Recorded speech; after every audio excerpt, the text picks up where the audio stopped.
Welcome to Prime Factors.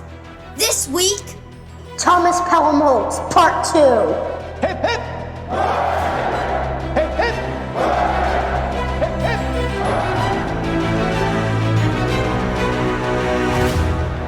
Hello and welcome back to Prime Factors. I'm Abram and I'm here with my dad. We are reviewing all the British Prime Ministers from Robert Walpole to Keir Starmer. This is episode 4.2, Thomas Pelham-Holles, Part 2.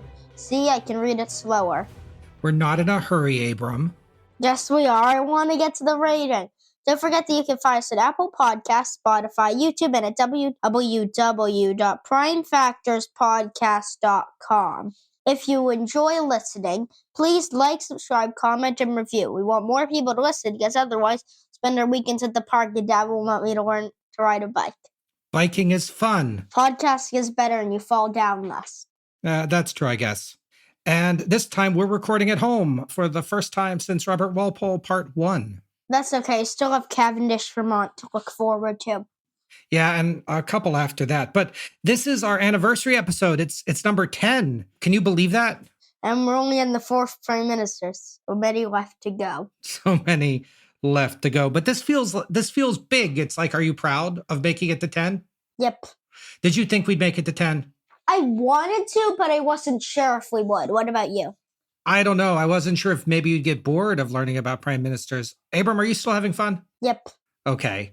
But let's go and get to this episode. Shout out to Prime Time for being the other Prime Minister podcast that's doing a lot more than ours. They're already on one of the future Prime Ministers we haven't covered yet, though they're very slow. I don't think they're very slow. I think that they have a lot more events than we do. They have 3 people. And surprisingly, our ratings have all been pretty similar, I think. So shout out to them. Yeah, well, they're awesome. So why don't we talk about Thomas Pelham-Holles? Abram, do you want to start by telling me, what do you remember from last episode? Okay, recap. Oldest son managed to get both his father and uncle's fortune and became active in politics at the House of Lords when he was just 21. We're finally moving the story of Britain past 1754. See, I didn't actually write the recap because I was expecting you to tell me what you remember, but... Let me think. What do I actually remember? He basked in fortune, even though he wasn't good at handling it, and he needed to from his, brother had, 1/10 as much money as he was supposed to have. Supposed to, emphasized. Yes. Once Pelham died, he sort of stepped out of a lot of the meetings because I think he was sad, if I remember right. Yep. And I remember that he had that story about escaping on a rooftop. Yep, that's true. That's very true. And he was afraid of going on boats, which stopped him from doing a Europe tour. Or world tours, they, for the most part, probably thought back then. That's all very true. So he got a lot of money. He got into politics. He fought with Walpole sometimes. Sometimes he liked Walpole.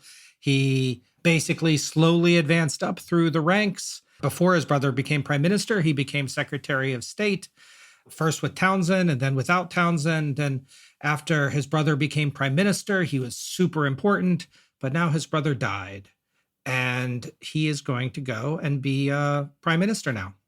Mm-hmm. This reminds me of the sad feeling all kings and queens must feel when they come to the throne without conquering a country. That their father or mother once sometimes just died, and they're so sad. Even though they should be happy they now can rule the country, they're still sad because they lost a relative. Yeah, I bet you that's probably really hard. Picture this. The year, 1756. The late afternoon sky over London is heavy with the promise of rain. A stately carriage bearing the Pelham-Holles family crest, blue and white shield flanked by a horse and a bear, and I think there's a peacock there somewhere, trundles through the cobblestone streets. Inside, Thomas Pelham-Holles, Duke of Newcastle, sits rigidly, the usual comforts of the plush velvet seats offering little solace as his thoughts churn on recent events. Virginia, Nova Scotia, Minorca. Nothing seems to be going right. But this was a social call to visit his dear departed brother's widow. Perhaps a quiet afternoon with tea would set things right. The carriage moves steadily out of the heart of the city, the familiar sounds of London fading into the background. But as they turn onto a narrow, less traveled lane, the atmosphere shifts. The street, flanked by tall, leaning buildings, seem to close in around them. Thomas glances out their window, sensing the tension in the air, when suddenly the carriage lurches to a halt. "Why have we stopped?" he demands, his voice tight with concern. Before the coachman can respond, the source of the disruption becomes all too clear. A crowd of rough-looking men surges forward from the shadows surrounding the carriage. Their faces are hard, their eyes wild with a mixture of desperation and anger. The air fills with the sound of jeers and thudding fists against wood. Stones fly through the air, striking the carriage with alarming force, cracking the windows and splintering the woodwork. "Drive! Drive on, man!" Thomas commands, his voice cutting through the rising panic. The coachman, trembling, cracks the reins, urges the horse forward. But the mob, emboldened by their numbers, presses in closer, blocking the path. The carriage rocks violently as men grab the wheels and doors, trying to force their way in. A stone shatters a window and glass rains down inside, narrowly missing Thomas. Realizing the dire situation, Thomas leans forward, his mind racing. He knows the area well and quickly assesses their best chance for escape. "To the observatory! Take us to Greenwich Observatory!" he orders, his voice firm despite the chaos outside. The coachman, spurred by the Duke's commands, yanks hard on the reins, steering the horses towards the incline that leads up to the Greenwich Hill. The carriage lurches as it changes direction, the horses straining against the slope.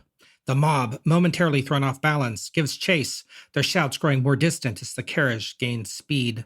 Rain begins to fall, a cold, stinging drizzle that sticks the cobblestones and turns the path treacherous. The wheels skid, and for a heart-stopping moment it seems like they might tip over.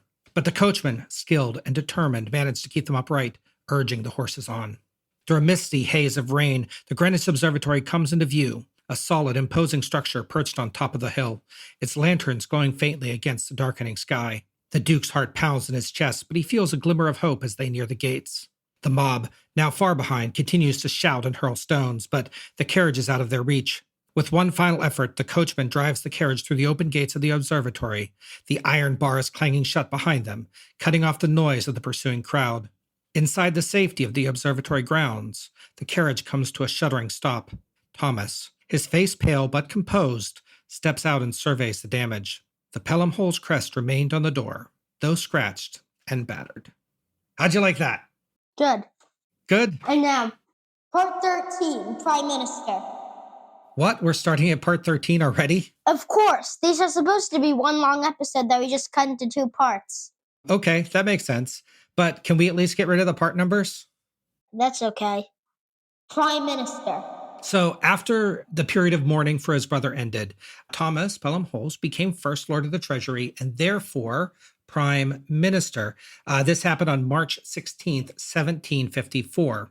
Now, I said last time that they originally offered the role to William Cavendish, the Duke of Devonshire, but that's not true exactly. So at this point, Prime Minister is not a well-defined role. And what historians have mostly done is to take how the role evolved over time and then apply it backwards, right, all the way to Robert Walpole. But at the time, the shift was more gradual, and Thomas certainly didn't know the rules that would be invented later. So when William Cavendish was offered the role of First Lord of the Treasury after Henry Pelham died, the intention was that Thomas was going to remain as Secretary of State, but be in charge, right? So he would still be, say, the first minister, but he wouldn't be the First Lord of the Treasury. This is also probably what Lord Carteret thought when he was Secretary of State under Spencer Compton, right? So he probably thought that he should be Prime Minister if he had known that there was going to be such a thing. And certainly he did more than Spencer Compton did, but he was never Prime Minister, so we didn't rate him. And as we see in a little bit, William Pitt's also going to completely break the rules here and do his own thing. Pitt's confusing. And from now on, this episode, until we get to his episode, he's just going to be stealing other people's rules the whole time, which will cause him to probably get a lot more points than anyone else. Well, yes, but we have a long time to go before we get to his episode, like 5 or 6 prime ministers, right? Yeah, it's a while. Yeah, I don't even want to go through it now. So Thomas is in charge. He needs to build a cabinet, but since he's taking over for his brother, he mostly kept things the same. His friend Hardwick, or Hardick, I never know which, he remained as Lord Chancellor. Lord Carteret stayed as President of the Council. Ever since that bit with William Pulteney, he's been kind of defanged, and so they just keep him around as decoration, I think. So Thomas Pelham-Holles, of course, was Duke of Newcastle. So that meant that he served in the House of Lords. And something I don't know that we've ever explained before is that he could only serve in the House of Lords. He wasn't allowed in the Commons. He couldn't run for a seat even if he wanted to. But it also meant the commoners, aka the farmers, can't hang out with the lords, aka like the dukes and stuff. Yes. Although I did learn that the Commons is not short for commoners. It's short for something else, maybe commune. I'm probably screwing this up, so I'm not going to say too much. But I think Commons doesn't mean what we think it means. But in any event, he needed someone in the Commons to kind of be in charge there because he couldn't be. So remember Robert Walpole, he was in the Commons. Henry Pelham, he was in the Commons. So he needed to put a commoner in charge of the Commons. His best choices were Henry Fox and William Pitt. So one of them keeps making pit traps and one of them is a fox. That makes sense. We haven't talked about Henry Fox much, but he was Secretary at War during the War of Austrian Succession. Henry Fox was one of Newcastle's most trusted deputies. You already know William Pitt, but remember that even though Pitt was pretty good, George II didn't like him. They had disagreements over Hanover and the policy towards Europe and other things. Plus, Pitt was suffering from gout at the time, which isn't good. He was actually resting in Bath, so he wasn't around to discuss any of this in person. Was he taking a bath there? Well, Bath has been around since Roman times. It's a city that has baths, literally, that they believe have medical or miraculous properties. And if you go rest in Bath, then Even if you're not in a bath? Then you might be healed, right? So lots of people went to Bath when they weren't feeling good.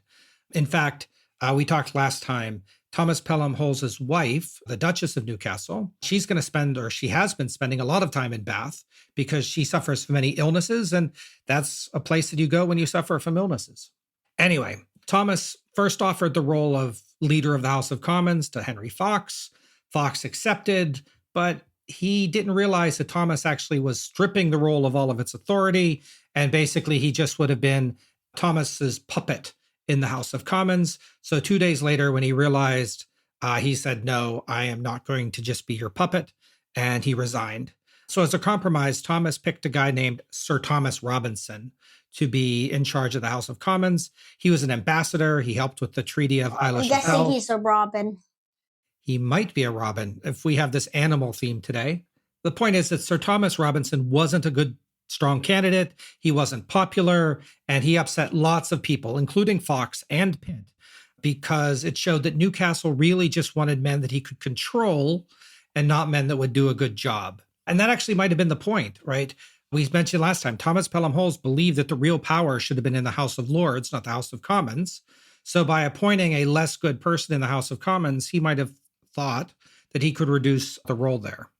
But as a compromise, Newcastle gave Pitt the role of paymaster of the forces, so he could have some role in government, a little bit of control over the military, and he gave some of Pitt's friends jobs. This guy, have we mentioned him before? George Grenville. Maybe. So we put a pin in him? Pin. And he's going to be treasurer of the Navy. And don't worry, he'll be back later. Yeah. Wait, is his job to find treasure maps and then find the treasure chests and put the treasure chests on the Navy boats? You know, in a very weird way, almost, because of course they were trying to capture French boats and the French boats might have treasure on them, probably not as much as in the 1500s Spanish boats, but you get the idea. So anyway, Newcastle had to do all of this quickly because the May 1754 election was coming. Henry Pelham had planned most of it, but Newcastle did it well, and he secured a strong Whig majority, and everything was looking up. He's going to be a very successful prime minister. Meanwhile, in North America. Newcastle didn't know this, but something else was happening in May 1754 that was going to have a larger impact on his time as prime minister. And it involved a little-known American military leader that's not going to be at all important on our podcast going forward. His name is George Washington. Okay, his name is George Washing Machine. Okay. Yeah, I know. I've never heard of him either. He's not important to the British story at all, so don't worry. Yeah. George Washing Machine, get out of the story. So we live in Boston, or outside of Boston, but I grew up outside of Pittsburgh, and that's where the French and Indian War was local history. So just like Abram and I go to the sites of the Revolutionary War battles, we've been to Lexington and Concord and some other places. We've been to where the Tea Party was and all this stuff. I went to a museum about it in 3rd grade.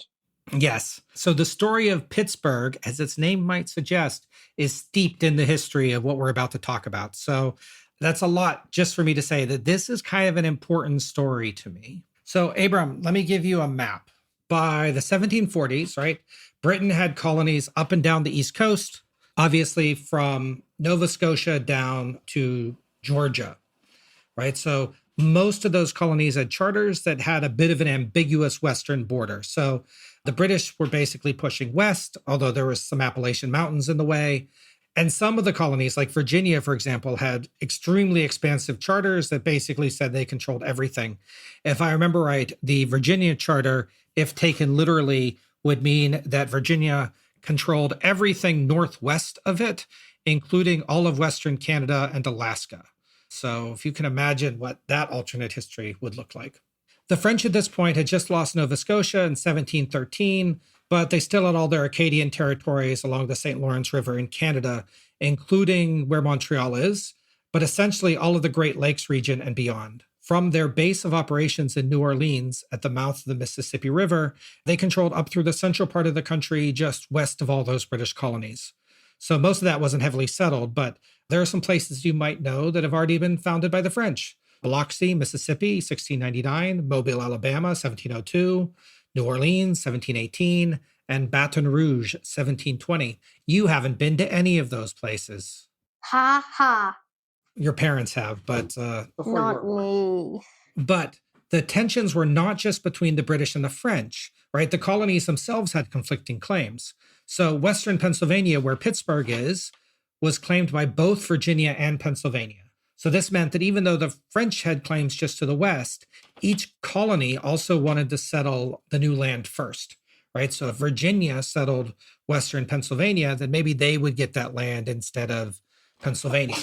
And of course, we cannot forget about the Native Americans.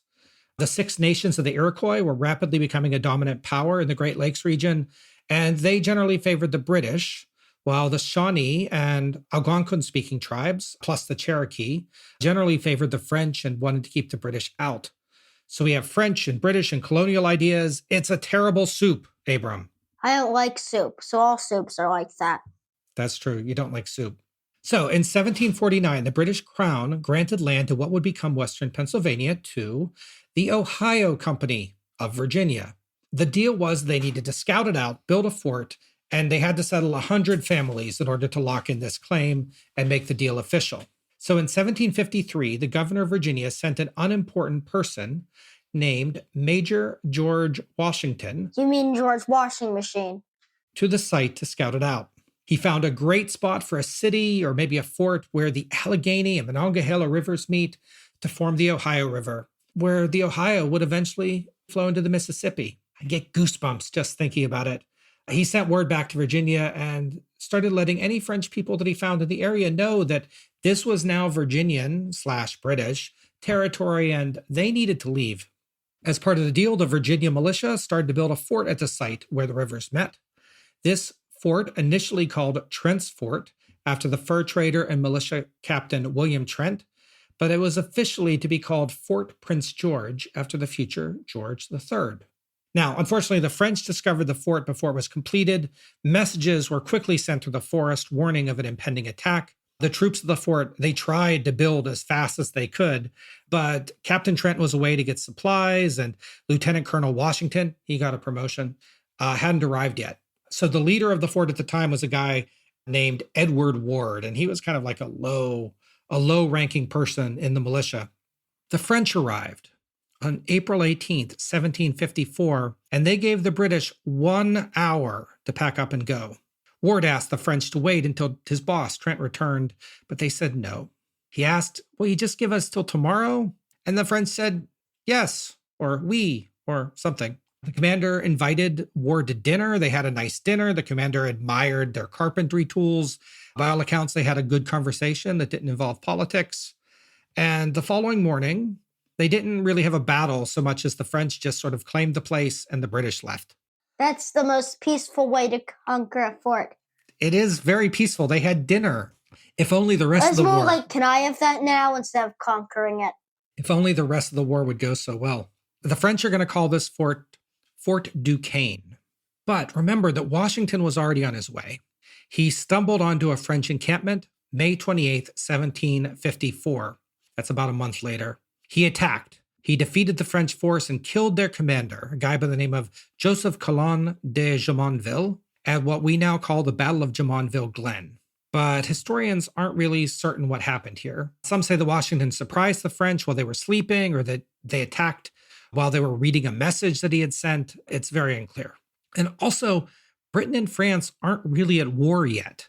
The French didn't fire a single shot when they just took over the fort. They more just said, can we have that now? Let's have a nice dinner and then you just leave, okay? Yep. So Washington might have just started a war. But don't worry, it gets worse. The site of this battle, by the way, Abram? I don't like this washing machine guy. He doesn't seem that good. No, he wasn't that good, actually. He's a great example of a military leader that learned a lot before he was old. But I hope he'll never achieve any great things. Yeah, probably not. Definitely not. So the site of this battle is now a popular summer camp, and I stayed there when I was your age for a week. Yay. Hey, it was nice. I You liked it. stayed in a battlefield. Well, I stayed at the campus called Jumonville. If you had Scooby-Doo with you, I'm guessing there would have been ghosts. Probably.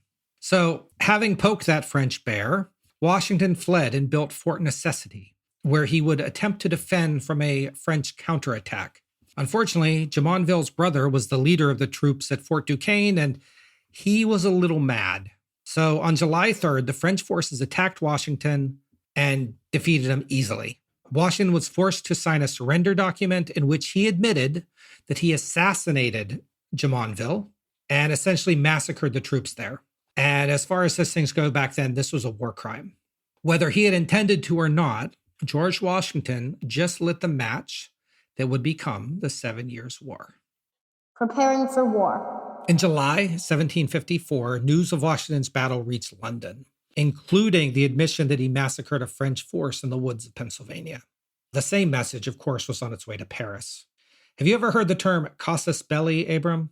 No. No. So that means a reason for war. And now the French had a pretty big one. So Newcastle said, quote, all North America will be lost if these practices are tolerated, and no war can be worse for this country than suffering such insults as these. But Thomas Pelham-Holles knew that war with France would be devastating for Britain. So the trick was, could they have a war between Britain and France that was only in the colonies? How could they keep this little war local? Little? Wow. Abram, last episode, we started using tokens. Do you remember? Little board game pieces we printed out. Dory's mom did an amazing job. And we used them to keep track of all those shifting alliances of Britain versus the world. We decided to bring them back because of how good they were last time. And we even added a lot of new ones. Yeah. So let's set these up now. Why don't we? Let me run through the list for you, okay? So right now, France and Spain are enemies. France, enemy. What about Spain? Next. Portugal and Netherlands are allies. Allies. Okay. Austria and Sardinia are neutral. The 7 Years' War is going to be much bigger than the War of Austrian Succession, so we need more tokens. So Hanover, it was an ally before, but we didn't create a token last time. So now you have a Hanover. Okay, where does it go? Ally. And Hanover is a crown, I believe actually a Hanoverian crown. Uh-huh. Then 3 more, Russia, Prussia, and Saxony. They are all neutral. And actually Bavaria too. Okay. Where did Austria go if they're neutral? Austria is neutral. So now we have some Native American groups. So Iroquois, they're in the Great Lakes region. They're now friends. The Iroquois actually are interesting. They were originally just in New York, but they are using British influence to spread out. So they're actually conquering a lot of Native American territories west of where the Europeans are settling. So they're kind of a rising power in the region. The Wabanaki in the Northeast are enemies. These were the groups that kept destroying Newcastle, Maine. Remember we talked about that last time? Yeah, I know there are 3 towns and like jack pudding, remember? So the Shawnee are in southern Ohio, Indiana, and Tennessee. They're aligned with the French, and they're also fighting the Iroquois. So we are going to call them enemies. And if we're doing the Iroquois, they'd be at war. Correct. And the Cherokee are northern Georgia and South Carolina. They're going to be neutral for now, but you might actually be surprised to see the Cherokee here because the last time you and I saw Cherokee stuff was in Oklahoma. But the Cherokee's homeland was not Oklahoma. They got pushed there later. Yeah. All right. Were there any that I missed? Bengal. Yes. They're enemies. They are allied with the French. Okay. And just for the record, what these are, the new ones, we have the Brandenburg Gate for Prussia. We have that big famous church whose name I can't remember that's in Moscow for Russia. We have a pretzel for Bavaria. Sorry to any Bavarians that might be offended by that. We have the correctly looked up Native American symbols for each of the tribes, although I can't really explain them very well, so you're just going to have to trust me. And that's it. Uh-huh. So Thomas Pelham-Holles, he really wanted an administration where he could act like Walpole. He wanted lower interest rates. He wanted to reduce the size of the government. He had an idea that he would combat smuggling to increase revenue. Yay. And Walpole believed that prosperity came through peace. So the last thing that Newcastle needed was for a colonial officer in Virginia to start a war. Is that washing machine? Yes. Now, Newcastle wanted the war to stay local, so he felt it would be best if Britain didn't send troops directly, but would have the colonies do the fighting. So there was an attempt at this with the Albany Congress in July, but the colonies are not inclined to either unite or to go up against the French military on their own, something that they're obviously going to be much better at in maybe a decade or two. Thomas said, quote, "Though we may have 10 times the number of people in our colonies, they don't seem to be able to defend themselves, even with the assistance of our money."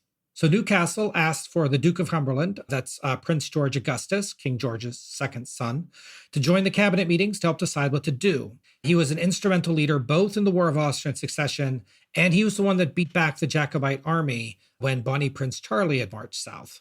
So he was universally loved as a military leader, and he would basically fill a hole in Thomas Pelham-Holles' cabinet, in military matters.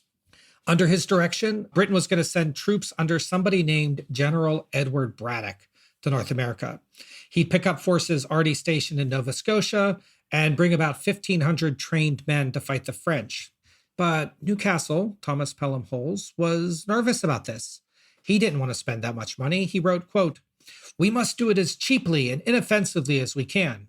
In the end, Henry Fox, remember him? The fox. The Fox, went behind Newcastle's back, got the deal approved by King George, and even put an article in the London Gazette announcing the plan so that Thomas Pelham-Holles would not have any way to undo it.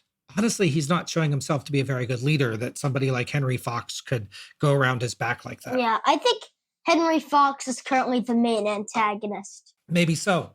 But the thing is that not only British people can read newspapers, the French people can read newspapers too. And now they knew that Britain was sending in reinforcements to the New World. And I think you might be right about the enemy thing, at least a little bit. So Henry Fox was paymaster of the forces at the time, which meant that he probably was getting paid the more troops they sent to the Americas. So maybe he did have an ulterior motive. Anyway, Thomas Pelham-Holles saw this hope of peace and lower taxes. It was just slipping away. He tried to negotiate a peace treaty with France, but they didn't want to listen. They had just won a battle. England had committed an atrocity from their standpoint. And quite frankly, they just weren't interested in peace. So by November 1754, it seemed that war was inevitable. Newcastle had just hoped that he could keep it contained to the colonies. Jewish Naturalization Act. So we're going to spend almost the entire rest of this episode talking about war, but let's take a break from it for just a moment to talk about something else that Newcastle was dealing with around this time: the status of Jews in England. Henry Pelham had passed the Jewish Naturalization Act of 1753 when he was prime minister, basically giving wealthy and influential Jews in Britain a chance to become a citizen, a British subject. He didn't do this completely out of the goodness of his heart because one of his close friends, Samson Gideon, was a banker and very wealthy Jewish man living in London who had initially become friends with Robert Walpole, then became friends with Henry Pelham. And honestly, we could do a whole episode on him because he's really interesting. But let's just say he gave the government a lot of money. He pretty much funded the response to the Jacobite uprising of 1745, and he might have been one of the founders of the London Stock Exchange. Pelham's law was tailor-made to allow Jewish leaders like Gideon to become British subjects because they were helping the Whigs, and therefore that's good. But unfortunately, Pelham, he underestimated the anti-Semitism in Britain at the time. And while the upper classes were happy to hobnob with well-to-do Jewish people, the average British person was unhappy about this change. They were barely okay with non-Anglican Protestants. They certainly still hated Catholics. So supporting Jewish people at the time was unfortunately, well, it was a lot to ask of the average person. And, as we talked about last time too, Thomas Pelham-Holles was himself a religious person, and he personally funded missionary activities to bring Anglicanism to people in far-off corners of the world. So we don't know his views exactly, but he might have been less tolerant of other religions than his brother. Whatever the reason is, Thomas Pelham-Holles removed that law as one of his first acts, December 20th, 1754. It had only been the law of the land for 18 months, and not that many Jewish people actually benefited from it. Again, it never really would have helped most Jews because most people weren't rich bankers, but it certainly was a step forward in terms of having freedom in Britain. Yeah. And just so you know, there has been a Jewish prime minister in the 1800s. We'll get to him in a while. I'm not going to mention his name because then we'll have to put a pin in him, and I don't want to put pins that far ahead because it could be very dangerous if we missed. That's true. So after this law was repealed, Jews are not going to get full freedom and citizenship in Britain for about another 100 years. So 1858, although there will be rich Jews that, of course, get it first. And I think starting in like the 1840s, if you were wealthy enough like Samson Gideon was, you could get special treatment. Gideon's even going to So the Jews that got citizenship just got uncitizened? I'm not sure. I tried looking that up, but I think they stayed citizens if they got it during those 18 months. But I really don't know. So like Gideon it would affect Gideon, but that would be about it. Yeah, but also Gideon was a little bit of an exception. So he was staunchly Jewish and his family were really Jewish, but they were all baptized also. So they were either Jewish pretending to be Christian, or maybe they were a mixed faith family after that. It's really unclear, but his kids are going to be officially Anglican, and that they're going to be able to get power and titles and stuff down the line that he couldn't get. So it's also possible, maybe even probable, that some Jewish people in England were simply saying they weren't Jewish in order to be more part of society. Not a good thing, but it's how it worked. So anyway, a little bit later, Gideon's going to ask Newcastle for a peerage, like an earldom or a baron, but he's going to be turned down because he refuses to convert. So good for him. And exactly how that even would have worked is unclear, because I don't think you can be a baron of England without being a subject of the English king. Anyway, there's a small part of me that wishes that I had the time to write a Great Jews of England podcast. And if I did this, he would be one of the people I covered. But why don't we get back to our main story? Because war is coming. War in North America. January 1755, Major General Edward Braddock was appointed Commander-in-Chief of the British forces in the Americas. He arrived in Virginia with 2 regiments of soldiers. In total, including the troops that he just brought, plus the militia members, there were 13,000 fighting men in North America. Of course, they were spread from Nova Scotia to Georgia, so there weren't that many in any one place, but they were building troops. But at the same time, France was also reinforcing all of their forts. So if you take a look at that map that I gave you, you can see that France has a ton of forts all the way up and down the Mississippi River that they are starting to protect more. By May, Braddock has made his attack plan. He was assembling in some place called Fort Cumberland, probably named after Cumberland, now part of Maryland. Actually, the Cumberland Gap might be where that is. I'll have to check. And he's going to advance on Fort Duquesne to take back what was originally Fort Prince George. But, everything's slower and more difficult than he'd like. The colonials, they're not integrating well with his troops, and even getting supplies into the interior was hard. While this is happening, Britain also wanted France to not send any more troops to the New World. So they assigned a guy, Admiral Edward Boscawen. He was ordered to sail to the New World and prevent any French troops from landing. On June 7th, he spotted some French ships that were transporting troops off the coast of Newfoundland, and even though there wasn't officially a war, he attacked. As Hardwick would say later when news reached London, quote, "It was both too little and too much, because Boscawen, he defeated the French ships, he captured 2 warships, but the majority of the French troops were able to escape and were able to land their boats and basically fortify their troops in North America." This is also the second time where the British have attacked a force in North America without a war being declared. And while it was a victory, it was kind of a tiny one. And now the French really know that the British are serious. There was a feeling of unease in London. Quote, "The nation is sinking by degrees, and there was a general indisposition proceeding from the weakness and worthlessness of the minister." In other words, war is coming, and Newcastle is both too weak to stop it and too weak to fight it well. So, can we put France officially in the at war column, please? Okay, what is France? At this point, Thomas Pelham-Holles knew that he needed help. He tried getting William Pitt to join his government, but William Pitt refused. He basically said that he was only joining the government if he was given real power, and Newcastle consistently wouldn't give Pitt the power that he wanted. So they continue. July 9th, 1755, Braddock had made it 10 miles from Fort Duquesne before he was ambushed by a joint force of French and Native American troops. This is called the Battle of Monongahela, and it's a terrible defeat. 1,000 British soldiers were killed or wounded.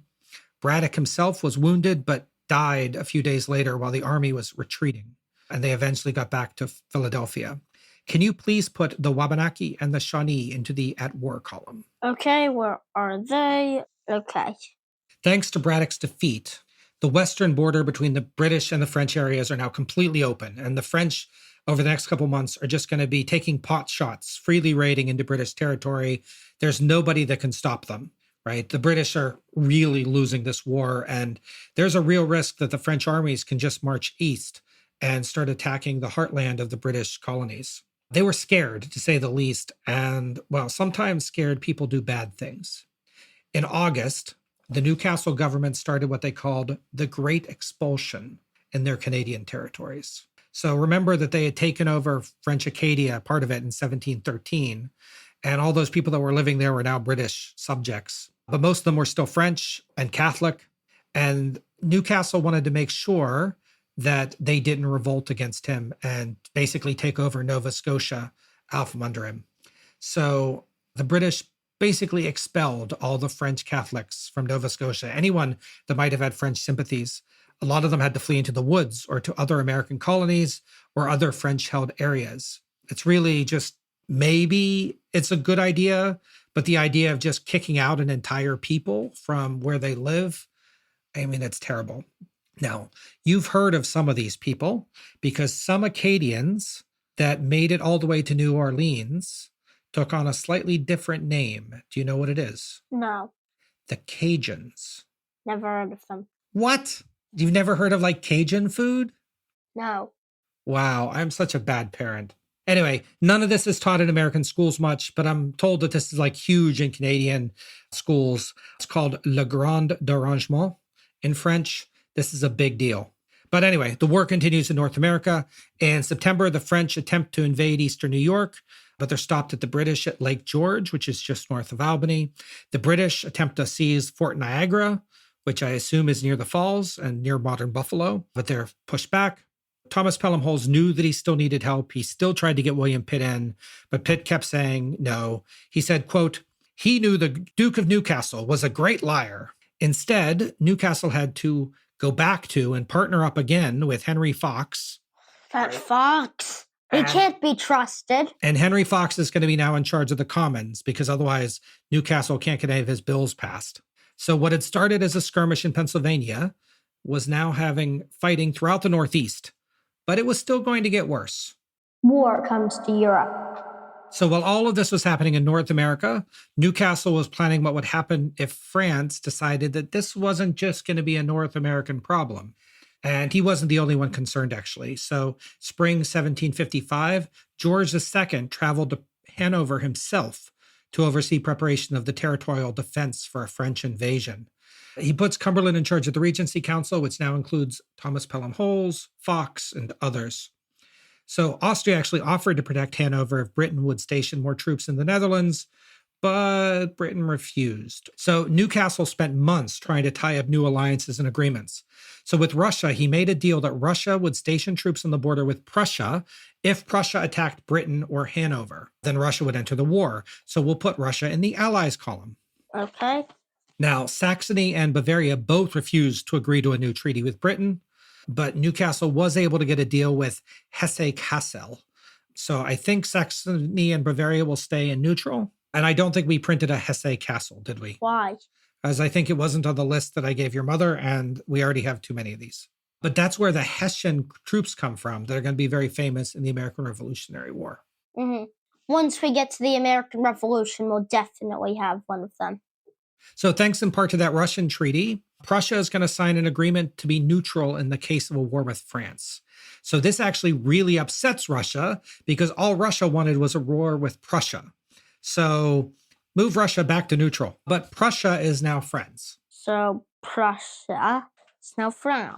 So May 18th, 1756, France and Britain declare war on each other. To explain what happens next, I got to tell you about someplace else that you might not have heard about, Minorca.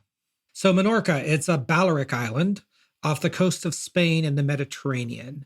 It is spelled Menorca in Spanish, as best I can tell, and Minorca in English.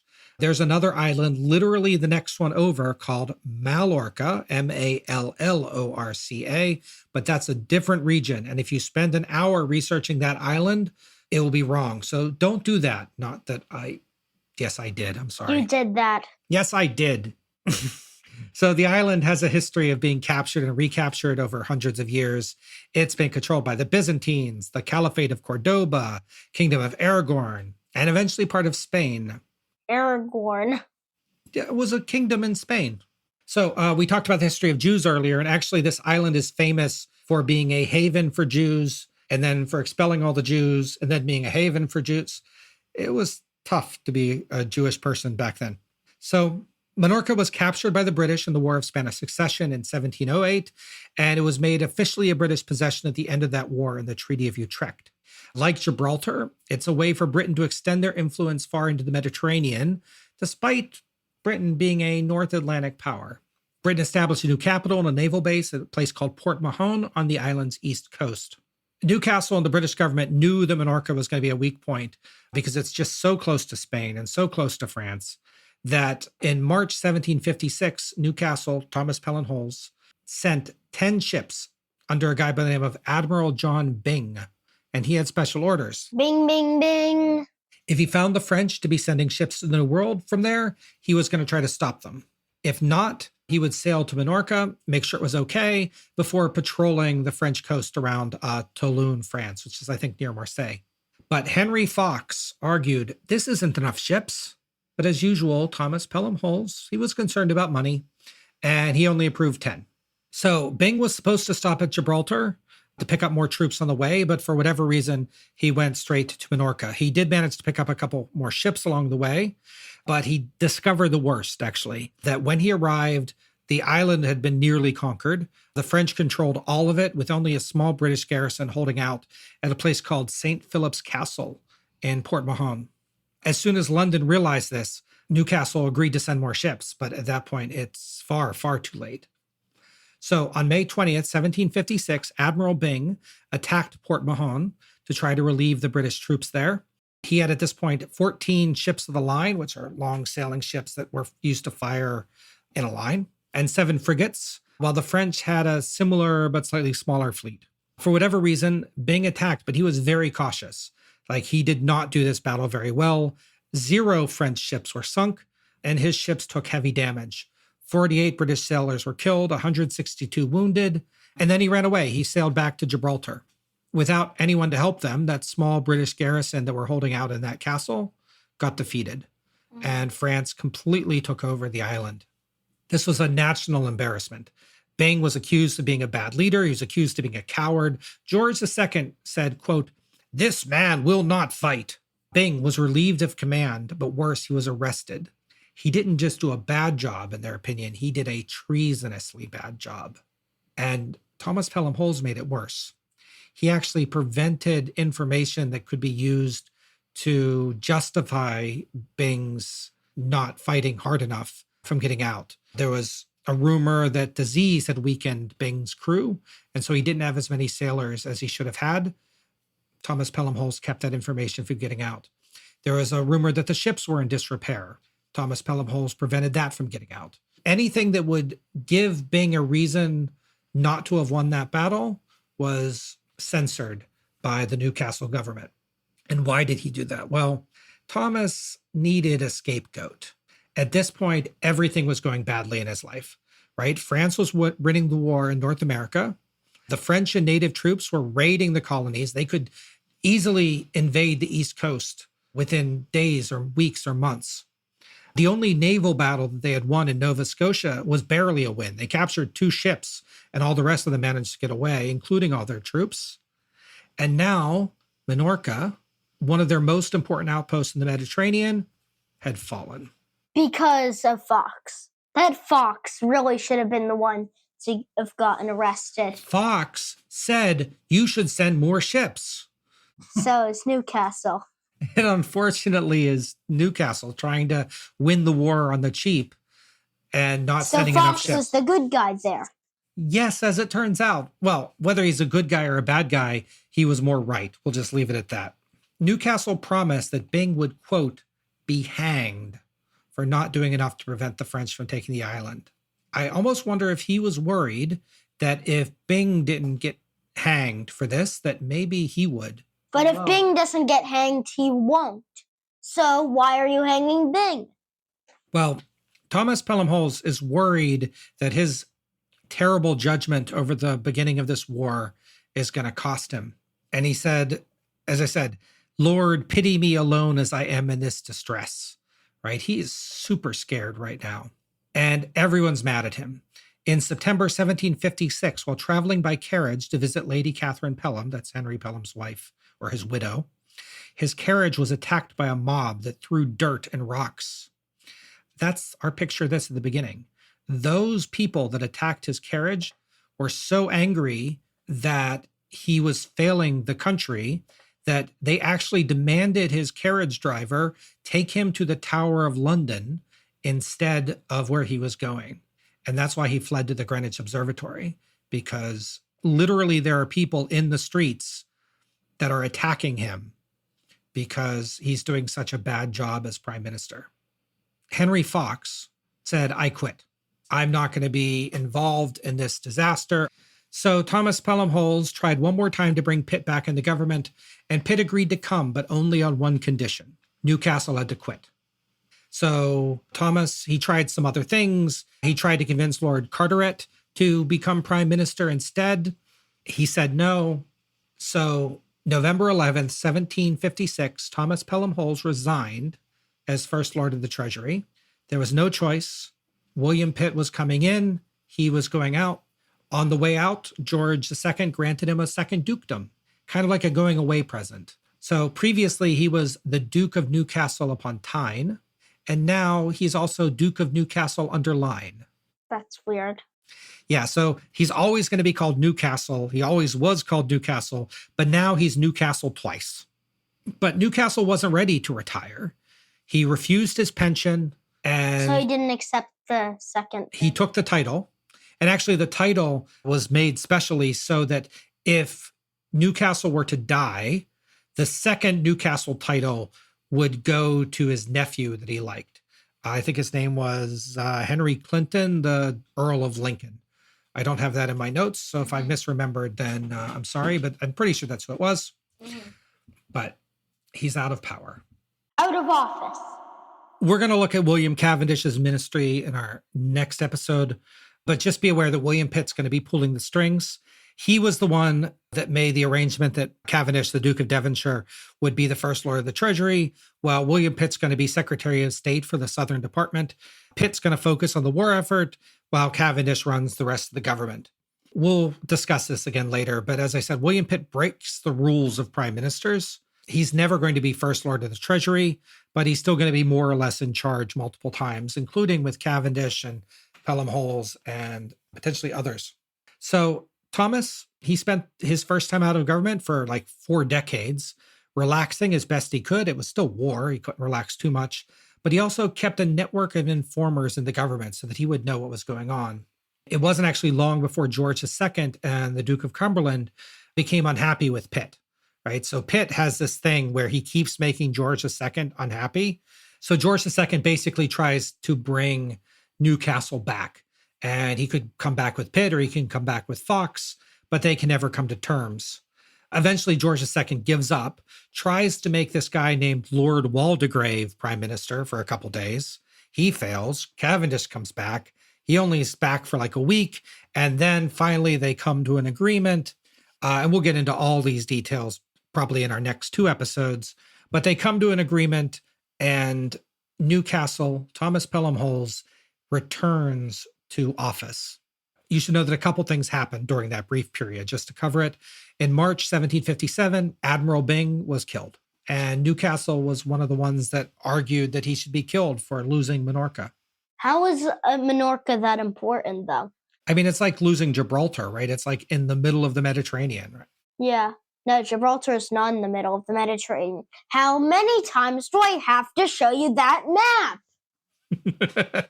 All right, but Gibraltar, you can't get out very easily without passing it. So more importantly, during this brief period, alliances exploded across Europe. Prussia, that means whenever you're in an alliance, now there's an explosion? Yes, pretty much. So Prussia, surprisingly, joins the war on the British side. So move Prussia to ally. It's already an ally. Great. And Austria and Russia both go to war against Prussia. So move them to at war. Okay. In this second term, which is going to start June 1757, Newcastle is back and Pitt is going to be Secretary of State. It's going to be just kind of like with William Cavendish, except that Newcastle's in charge. And hopefully, at least as much as George II hopes, that he's going to be able to help Pitt succeed while avoiding Pitt really annoying the Hanoverians. And so we'll see how that goes. Second Newcastle administration. So as we begin his second term, it's important to note that he doesn't wield as much power as he did last time. So Pitt's going to control the war effort, and that'll pretty much be everything everyone's worried about. George Grenville is going to be brought in to lead the House of Commons. And basically, Newcastle is going to manage the money and manage the relationship with George II. Why does he get the managing the money? That's the worst job for Newcastle to have. Yeah, well, that's the job he has. Even George II is going to call Newcastle, quote, Pitt's footman, which is a fancy word for servant. He's essentially admitting that, most of the decisions are Pitt's, but Newcastle is there too. Throughout this time, William Pitt is going to refuse to allow Newcastle to give out military roles. So Newcastle, like Walpole, like everyone at this point, was used to selling military positions to the highest bidder or to friends, getting patronage. William Pitt puts a stop to that. He only wants qualified men, and they're all men, unfortunately, all men in leadership roles in the military. And this is going to be one of the ways that Pitt is keeping control of the military from Thomas Pelham-Holles. Even George II is going to start just sitting on requests and not doing things that Newcastle wants him to do. I think the important thing to say is that this is going to be a really exciting time. Britain, under the combined rule of Newcastle, Thomas Pelham-Holles, and William Pitt, is going to quickly become stronger than it's ever been. Under Pitt's genius military command, Britain is going to have something called its Annus Mirabilis, miracle year of 1759, where they have so many victories that the people of London get tired of them ringing the celebration bells all the time. That's probably an exaggeration, but Pitt, Newcastle is going to be tremendously successful. But we also have to be careful, and we'll discuss this when we get to the rating, how much credit we should be giving Newcastle for this versus Pitt.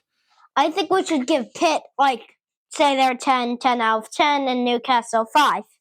Yeah, let's figure this out when we get to the rating. So we'll be able to cover this more in Pitt's episode. But the good news is we'll have plenty of stuff to score for Pitt when the time comes. The beginning of his second term was actually still started out with failures, right? They couldn't turn it around immediately. Fort McHenry in New York was captured by the French.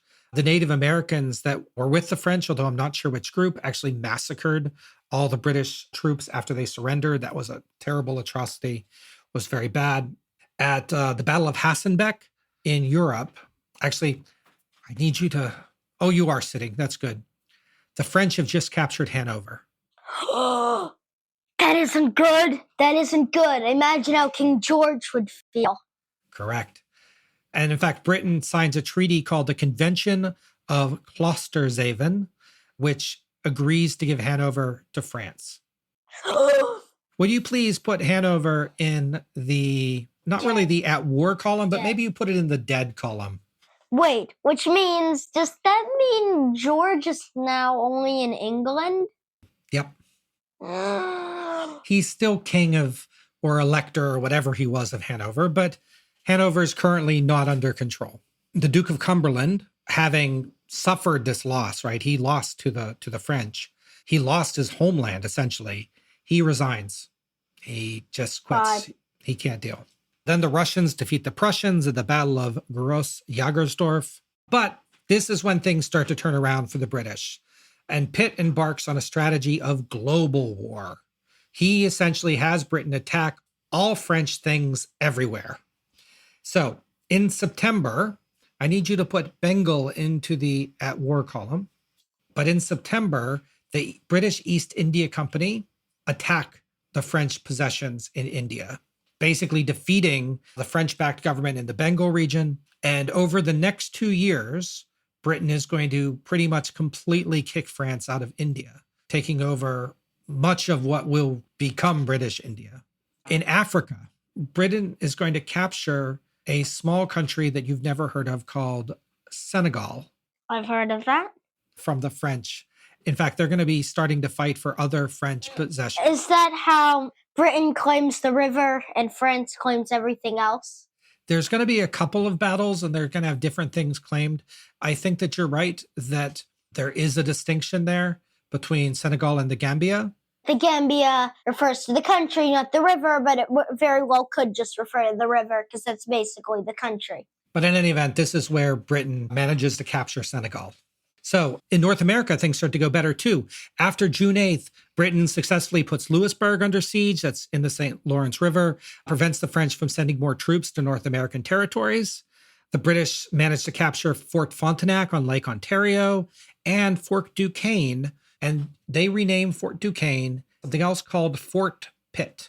Okay. You might notice they didn't name it Fort Newcastle.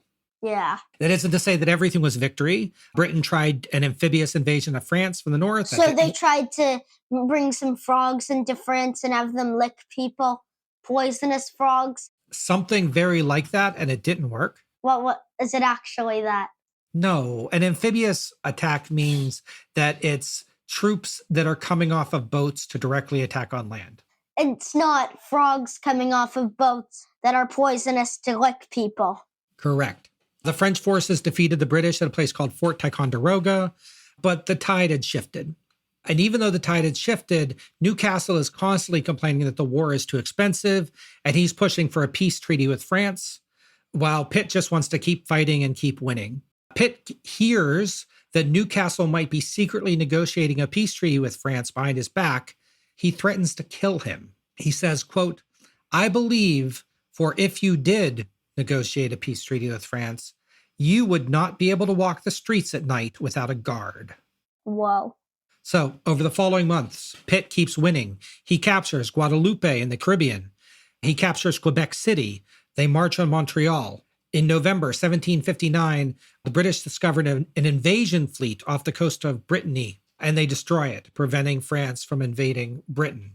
I should mention that Prussia's defeated or nearly defeated through all this, but they somehow managed to keep coming back.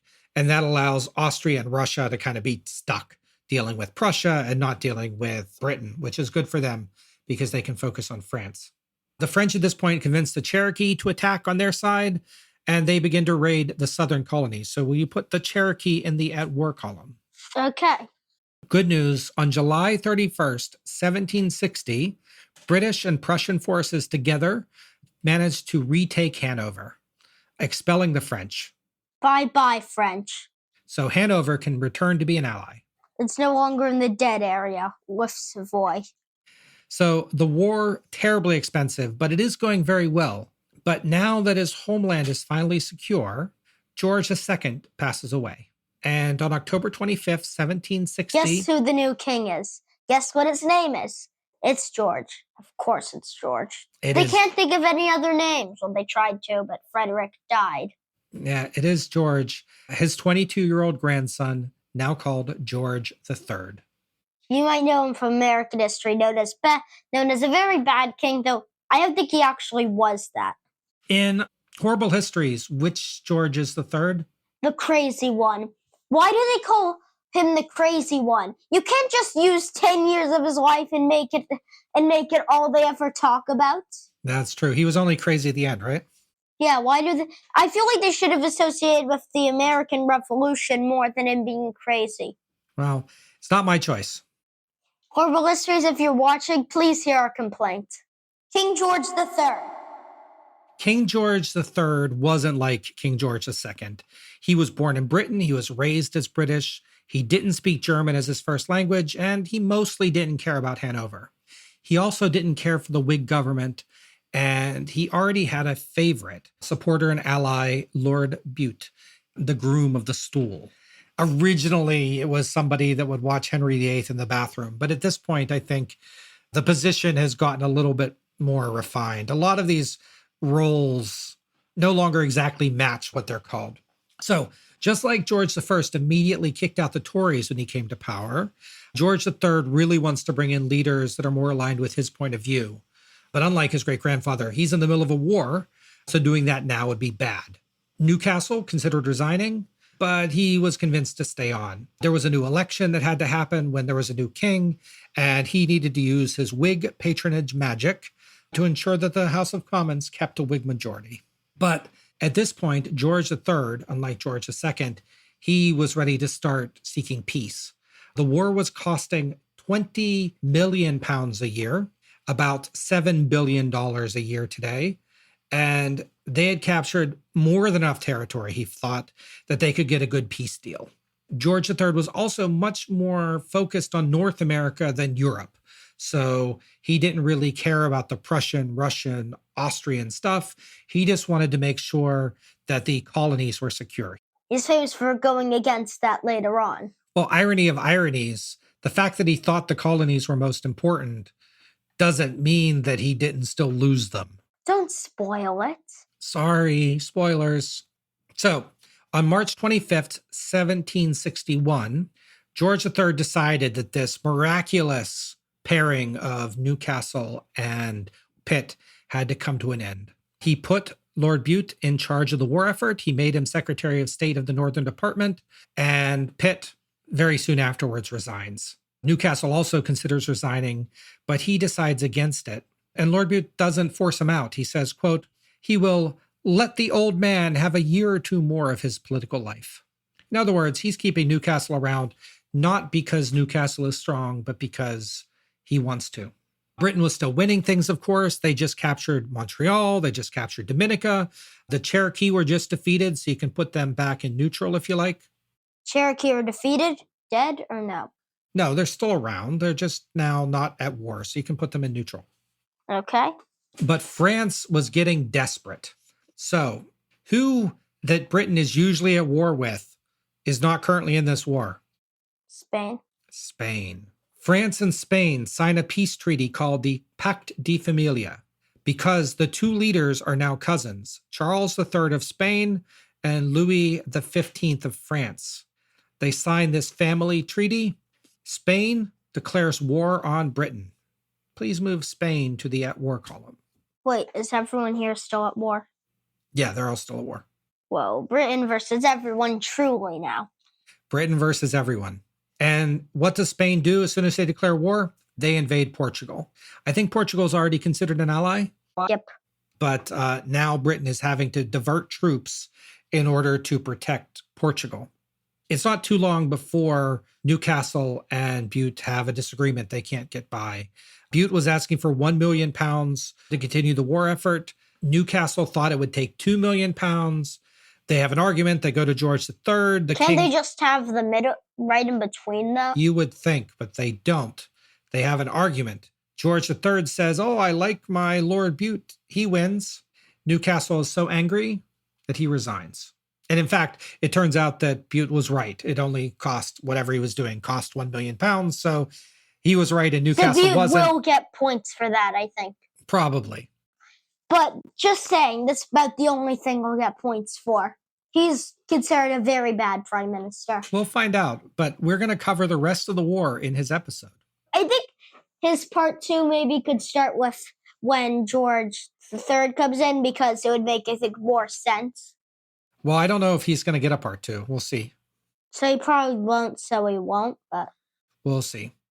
The end of Thomas Pelham-Holles. So don't worry, Abram, we're getting to the ratings soon. But there is a little bit more that happened with... Is it about Watson Wentworth by any chance? It is. Sorry. We did talk about it a few days ago, so... So when Thomas Pelham-Holles is ejected from the government again, he initially thinks it's just a short setback. Just like the last one, he's going to refuse to take a pension, and he's going to pretty much go into opposition against Bute's Tory-led government. But when George III then subsequently fires the Duke of Devonshire, Newcastle tries to pull the Henry Pelham trick. Do you remember the Henry Pelham trick? No, what was that? That was Henry Pelham basically convinced everyone in the cabinet to resign at once and forced the king to have his way. Do you remember? Yeah. And that's where Pulteney came in for 2 days or 3 days and then left. Thomas Pelham-Holles tried to do the same trick. He convinced as many people as he could to resign in support of the Duke of Devonshire, and only a couple did. Wasn't enough. And really all he did was show that he's not in charge anymore. He doesn't have any power. They're going to successfully end the 7 Years' War in 1763. Britain is going to get a whole bunch of territories out of it. We'll talk about it when we get there. Then Stuart leaves. Yep. John Stuart, Lord Bute, is going to resign as First Lord of the Treasury. George Grenville comes in. He's eventually going to resign. Taxes, resigns. Also, Stuart also did some taxes on the colonies. Yeah, well, we'll get there. So June 30th, 1765, George III comes back and asks Newcastle for help. He says, "Will you help me form a government again?" Okay. How old is Newcastle in 1765? 72. Yeah. So he's too old now. He doesn't want the treasury job. He just wants to be the elder statesman. So he takes an ally of his, Charles Watson Wentworth, the Marquess of Rockingham, and he's made prime minister. Newcastle is going to get a job in the government called Lord Privy Seal. He doesn't have much to do. Watson Wentworth is not going to support him as much as he expects, and he's not going to have as much control as he thought. But we'll get to that when we get to Rockingham's episode. So in one of his final acts, he spoke in Parliament on March 18th, 1766, to support the Declarary Acts, and he insisted that Parliament had the full right to regulate the colonies, including taxes. Obviously, that's going to become a bit of a problem. And on November 17th, 1768, Thomas Pelham-Holles, the Duke of Newcastle, he died. And now it's time to rate him. Rating! Okay, so our first category is accomplishments. So, I think in his first term, nothing. Yeah, first term, nothing. I guess I can't think of anything either. Second term, he did do a lot of Pitt, but that was only for most of his term, and we'll give Pitt most of the credit years, so I'll give him 4. Doesn't really accomplish that much. So even though it's like the miracle year and it's the Pitt Newcastle ministry, yeah, you only want to go 4. Yeah. Do you know what I mean? I do know what you mean. I am going to give him more, though. I'm going to give him, well, because this is out of 20 each. So I'm going to give him 8. Okay. So 4 points for Abram, 8 points for me. Now, the next is disaccomplishment. We can each give him up to -10. Okay, for what he just accomplished, mostly just he lost a lot of territories first term, Jewish thing also, but there wasn't really that much bad with the second term. So I'm going to divide it to first and second. For first term, -5, second term, -0, so -5 out of -10. So Abram gives him a -5. I am going to give him, let's see, -3 for the Jewish Naturalization Act and -4 for losing Minorca because he didn't get that back before even the end of his second term. So I'm going to go -7. Bad personality. He didn't really have that much. We knew more about it, but it wasn't really bad. He had the taxes thing at the end, but that one was just the natural British view at the time, and we can't get us being Americans at the way of it. So he did lose the thing about dispute. There are a few other things, so I'm going to give him -2. -2. Now, so when I look at his bad personality, he didn't cheat on his wife. He wasn't corrupt. He was a little bit intolerant, but we've covered that, I think, in disaccomplishments a little bit. I don't know. I'm not sure I should give him any points in bad personality. So I'll give him 0. Now, we can rate him on how interesting his story is. This is like the silver screen out of 10 each. Remember, he was young. His uncle dies. He got a lot of money. His dad dies. He got more money. He may have been in a mob scene that he told people about much later in his life. He rose up through the ranks. He became the Secretary of State. He became the Secretary of State that was in charge. And he didn't go on a tour. He didn't go on a tour. And then his brother was in charge. Honestly, I don't think he has a very compelling life story. I consider sort of a revival, but I'm going to give him 4. I mean, if we were to make a movie out of the war, it would be William Pitt's war, not his, I think. Since he's part of it and he's like a secondary character, we can give him a little bit due to it being a movie. So 4 points for each of us. Now, looks, 10 points each divided by 2. Okay, this one I really like. It looks like they're slowly turning out the lights. And like this one, you can really tell, like, sort of like I don't really know. It's just very cool to look at. I'm going to give him 7. Yeah, this is a very dramatic painting. Him in like a very black space. It's just his head. It happens to be the image we use on the podcast episode, by the way, so you can go look at it. I think it's definitely dramatic. You went 7. You go. I'm going to go 7 as well, so 3.5 for each of us. Lifespan. How long did he live, Abram? 75 or 7? So he gets 7.5. And how long was his terms? First term went from March 16th, 1754 to November 11th, 1756, 2 years, 241 days. His second term was June 29th, 1757 to May 26th, 1762, a term of 4 years and 320. Which means he got 7 years. So therefore, yes, he will get 7 years and therefore 7 points. Which means he got 27. Only 27? 27.5. Okay. I'm surprised he got that low. And Pulteney got very little ahead. Oh my goodness, Pulteney got 27.51. Thomas Pelham-Holles. I think that's too low. I think he deserves slightly more. I think we judged him too harshly because on accomplishments, he didn't really accomplish that much. I just feel like somehow we judged him too harsh. Is there a score you want to change though? Because I feel like I've scored him pretty fairly. On interesting, let me think. On interesting, I'm actually going to give him 2 more points. 2 more points on interesting, so you're going to go with 6. Yeah. Are you going to change on interesting? I'm not changing anything. I feel pretty good about my score. I can sort of give him half a point for the looks things, but not really. So I think we can make an exception because he is already at a 0.5. So we increased his total by, I think, 2.5. Okay, so what are you adding a half a point to? The looks. Okay, so Abram is now scoring him 4 points on appearance, right? Yep. So that brings his revised total to 30, which is just above William Pulteney's 27.51. Now for the question, known or ice cream cone. So first off, we have a deck of cards that have all the prime ministers in them, But they seem to have forgotten Pelham-Holles. but they don't have Thomas Pelham-Holles. That's so funny. So we're going to have to go with Larry again. Well, we've already read Larry once, so I think we have an important question here because on one hand, he was prime minister during one of the most successful wartime But years. he was also in one of the least successful ones. But he was also in one of the least successful where Britain just lost everything. And of the A part of me two, just sort of feels like I want to give him known, so known. oh, ice cream cone. Oh no. What can we do? So what happens when we don't agree? We don't agree. What should we give him?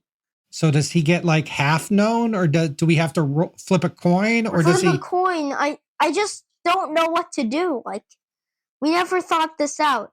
I'm giving him known just because, like, I think he's a pretty important prime minister in British history. And I just feel like with a term that long, you can't give him ice cream cone. But let's ask it this way. If we were to have like an award round where he has to go against Robert Walpole and Henry Pelham, do you think he's on that level? I don't think he's quite there, but I think his second term, remember, second term is more than double the length. That's true. And it was a successful second term. He just didn't do that much himself.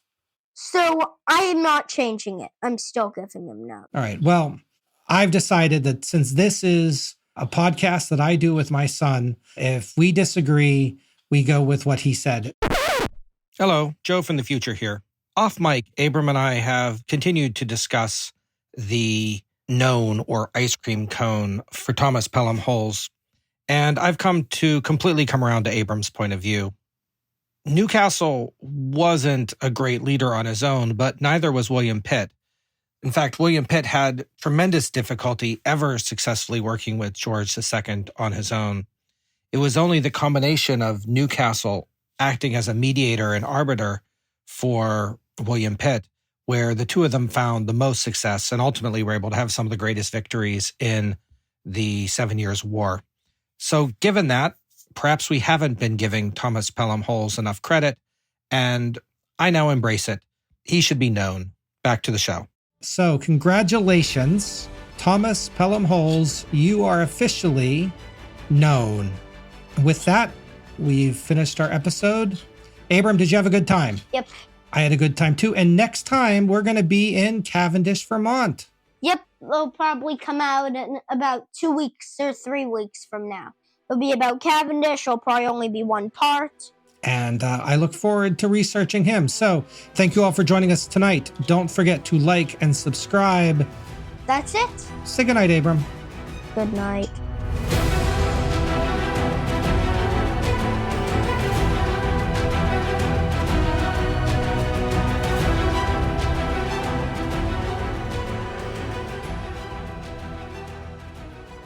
Bibliography. My primary source material this week is, again, The Duke of Newcastle by Reed Browning, copyright 1975. This has been supplemented a bit by Newcastle, A Duke Without Money by Ray Kelch, 1974, although that book was more about the history of his bank accounts than his politics or personal life. In addition, we have our usual collection of chapter-length biographies by Dick Leonard and Robert J. Parker. I'm also indebted to all of my American history teachers from grades 4 through 12 for imparting on me a love of the French and Indian War. I was raised just outside of Pittsburgh, and that history was my history. I use several online sources to supplement and reinforce my recollections of those early events, as well as leader actions in the 7 Years' War. And finally, our editor is Samuel Cunningham. You can find him at samc_productions on Fiverr.